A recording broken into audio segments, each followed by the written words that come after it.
Sumber kerewelan otomotif engine. Berikut adalah tugas perawatan mesin oleh kelompok 4 dengan dosen pengampu Helmizar STMT PhD. Baiklah, pada kesempatan kali ini, saya akan menjelaskan beberapa sumber kerewelan otomotif engine. Kita tidak bisa menguasai persoalan-persoalan yang terjadi pada mesin bila hanya melalui pelajaran di kelas, tanpa keterlibatan di lapangan. Keadaan ini perlu disadari, sebab kendala yang terdapat di kelas tidak sama persis dengan yang terdapat di lapangan. Yang pertama, motor bensin batuk-batuk, di mana yang terjadi adalah pembakaran yang tidak sempurna. Di dalam praktiknya, pembakaran yang tidak sempurna adalah hasil pembakaran yang terjadi karena kekurangan oksigen. Sedangkan panas atau tekanan yang diberikan dimaksudkan agar supaya temperatur di dalam ruang bakar dipersiapkan untuk bisa mencapai flash point atau titik nyala. Periksalah beberapa hal berikut. Yang pertama adalah bahan bakar, mulai dari sproyer hingga ke tangki. Pada motor Anda boleh jadi bahan bakarnya habis, valve-nya tertutup, level di dalam tangki terlampau minim, sehingga sesaat mobil atau sepeda motor terguncang karena kondisi jalan, tiba-tiba itu pula udara masuk ke dalam pipa bahan bakar, sehingga bahan bakar tidak bisa masuk karena ada tekanan balik dari udara di dalam pipa. Yang kedua adalah strom. Periksalah mulai dari busi, kemudian platina, koil, serta inti besi magnet. Selanjutnya adalah motor tiba-tiba mati. Lagi-lagi bahan bakar merupakan salah satu faktornya. Akan tetapi, bila sempat merebet, kiranya semakin jelas bahwa bahan bakarnya yang habis.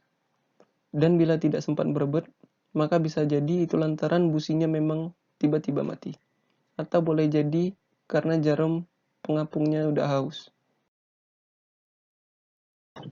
Motor bensin tanpa batuk tiba-tiba mati pada kecepatan tinggi.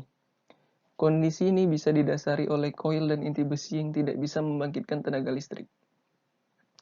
Bila memang busi dan platina masih baik, maka besar kemungkinan bobin atau koil beserta inti besinya sudah tidak lagi bisa membangkitkan tenaga listrik.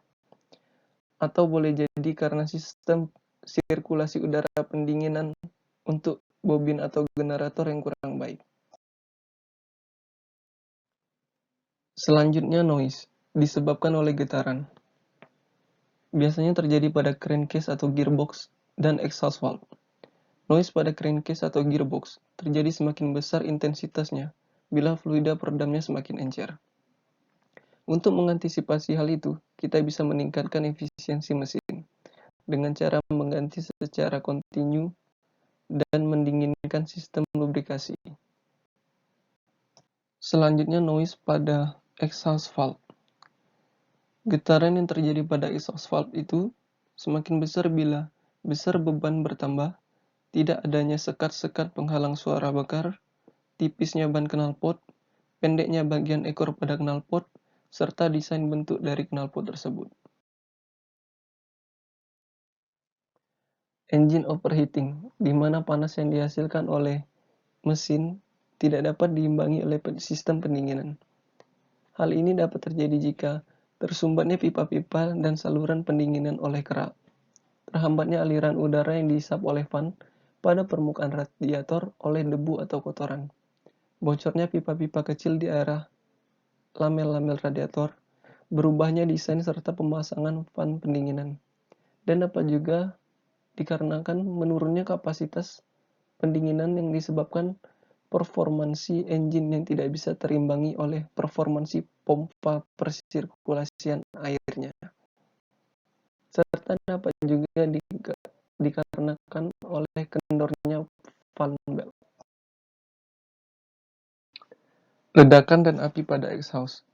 Hal ini bisa terjadi karena terdapat gas campuran bahan bakar dan udara yang pada saat langkah pembuangan ikut terbuang. Ledakan pada knalpot itu terjadi karena penyalaan bunga api busi yang agak sedikit terlambat dari titik mati atas. Dengan menyetel platina sedikit ke kiri, maka ketepatan timing pembakaran bisa ditentukan dengan kedudukan piston tepat pada titik mati atas. Istilah umum kejadian ini disebut dengan keterlambatan kecepatan pembakaran. Mesin kemelitik. Hal ini terjadi dikarenakan pembakaran terlampau awal dari kondisi normal. Pada saat piston masih bergerak ke atas menuju TMA, tiba-tiba terjadi gaya lawan dari gas pembakaran. Karena gaya resultannya besar dan mendadak, sehingga terjadilah gaya impact pada piston pin. Impact pada piston pin ini yang menyebabkan terjadinya suara kemelitik. Penyetelan platina dapat menyelesaikan kondisi ini. Penyetelan ini justru dilakukan pada saat engine lagi berputar stasioner, sambil didengarkan suara kemelitiknya. Kekosongan air pendingin. Ini juga merupakan salah satu kondisi yang menyebabkan overheating pada mesin, yang dikarenakan oleh kosong atau berkurangnya jumlah air pendingin, di samping kapasitas sirkulasi pendingin lainnya, seperti pompa, fan, dan penunjang-penunjang lainnya. Dan yang terakhir adalah mesin bergetar. Sudah sangat banyak upaya yang dilakukan untuk mengurangi getaran pada mesin, misalnya dengan fluida yang viskos pada shock absorber, pelumasan dan bentuk-bentuk lubrikasi lainnya, termasuk pengendalian temperatur operasi dari engine dan bagian-bagian yang berputar lainnya. Ketidakseimbangan dinamis yang terjadi pada poros atau rotating mesh dapat menyebabkan mesin bergetar. Hal ini dapat diselesaikan dengan tes balancing.